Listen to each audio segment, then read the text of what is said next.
ডাকসু জাকসু থেকে শুরু করে সোশ্যাল মিডিয়া রিসার্চ সব পর্যায়ে চমক দেখাচ্ছে জামাত শিবির। এক সময় পোস্টার, ব্যানার, মাইকিং আর টেলিভিশন বিজ্ঞাপনে রাজনীতি জমতো, কিন্তু এখন সময় পাল্টেছে। রাজনীতির আসল যুদ্ধক্ষেত্র এখন সোশ্যাল মিডিয়া, আর এই যুদ্ধে বিএনপি প্রতিনিয়ত হারছে, জামাত শিবির এগিয়ে যাচ্ছে একের পর এক।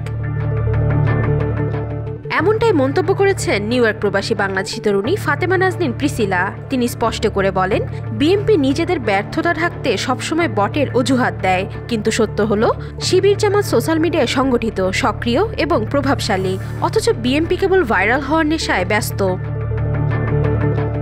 জামাত শিবিরের তুলনায় বিএনপি বা ছাত্রদলের পোস্টে এঙ্গেজমেন্ট অনেক কম। এই মন্তব্য করে তিনি বলেন, আমি বিএনপি শিবির জামাতকে নিয়ে বিভিন্ন পোস্ট দিই, অনেক সময় বিএনপি জামাতও একসাথে লিখি।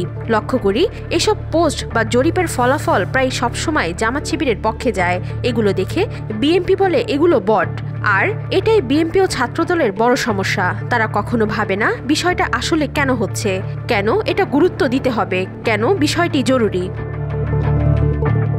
সোশ্যাল মিডিয়ার গুরুত্ব উল্লেখ করে প্রিসিলা বলেন, বর্তমান সময় সোশ্যাল মিডিয়াকে অবহেলা করা মানেই বোকামি। বট বলে উড়িয়ে না দিয়ে কেন জামাত শিবিরের পোস্টে এত রিচ হয়, তারা কোন প্রক্রিয়ায় কাজ করছে, কারা লাইক কমেন্ট শেয়ার করছে, এসব নিয়ে রিসার্চ করা উচিত। আমি নিজেই এসব নিয়ে রিসার্চ করলেও তাদের কোনো খবর নেই। বিএনপির নেতাদের ওপর ক্ষোভ প্রকাশ করে তিনি লেখেন, বড় বড় নেতারা আছেন শুধু ভাইরাল হওয়ার নেশায়, অথচ বিএনপির মতো দলের যে পরিমাণ জ্ঞানী ও গুণী নেতা আছে তাদের যোগ্যতা নিয়ে কারো প্রশ্ন নেই। বিএনপি এমনিতেই দেশের বড় একটি দল, কাজ হওয়া উচিত এই বড় দলকে আরো বড় করার চেষ্টা করা, ছোট হওয়ার পথে ঢেলে না দেওয়া। কিন্তু বিএনপির বড় বড় নেতারা বিষয়টিকে গুরুত্বই দিচ্ছেন না। তিনি আরো বলেন, আমি নিশ্চিত এই নির্বাচনে বিএনপি বেশি আসন পাবে, কারণ গ্রামের মানুষ এখনো সোশ্যাল মিডিয়ায় এতটা সক্রিয় নয়। কিন্তু 5 বছর পর কি হবে, প্রযুক্তি কোথায় গিয়ে দাঁড়াবে, যে গতিতে জামাত শিবির সোশ্যাল মিডিয়ায় দক্ষ হয়ে উঠছেন, তখন তাদের অবস্থান কেমন হবে।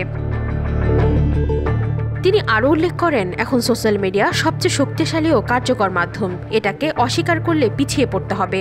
আপনি মাইকিং করেন, মানুষ আর শোনে না। টিভিতে বিজ্ঞাপন দেন, মানুষ এখন টিভিও দেখে না, পত্রিকাও পড়ে না। পোস্টার ব্যানারের যুগ শেষ হয়ে গেছে। সোশ্যাল মিডিয়া এখন সবচেয়ে বড় ফ্যাক্ট। সবশেষ তিনি বলেন, আমি নিশ্চিত নই তারেক রহমানের ফেসবুক পেজ সব ছাত্রদল ও বিএনপির নেতাকর্মীরা ফলো করেন কিনা। এটা এমন না যে সবাই ইচ্ছা করে ফলো করছে না, বরং এই নিয়ে যথাযথ কাজ করা হয়নি। হয়তো পেজটা অনেকের কাছে পৌঁছায়নি। নিজের দলের জন্য যদি সামান্য মায়া, আগ্রহ ও পরিশ্রম না থাকে, তাহলে শুধু নয়নের স্লোগান দিয়ে কি দল চলবে? ওয়াহিদা পারভিন, আজকাল।